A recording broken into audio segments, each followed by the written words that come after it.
后来今年寒流来了较慢，加上海上的风涌真大，中华渔民用要猎无乌鱼。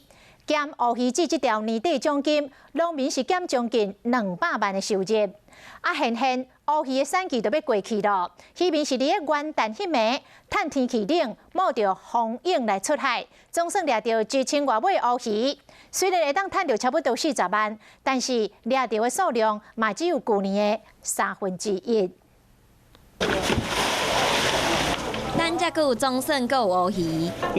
哇！这摆好鱼好食吼。好食好食。民众开钱卖手软，一尾就是10几尾。因为当时到即马，中华渔船出海上济，敢若掠到几百尾乌鱼，有钱嘛真歹买。不过渔民伫元旦迄暝出海掠到上1000尾乌鱼。买伫东涌掠到，迄批掠3000几尾啦，啊，第二批涨掠1000几尾左右啦。啊，风险拢真大啦，拢硬要甲伊拼。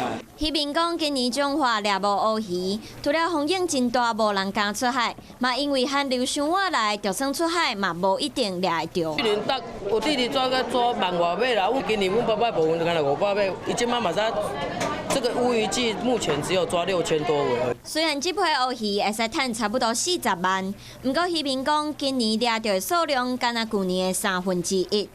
若乌鱼或者是乌鱼子的介绍，敢会受影响？渔民讲应该袂和进前差伤济，敢若嘛明年会使掠到真济乌鱼。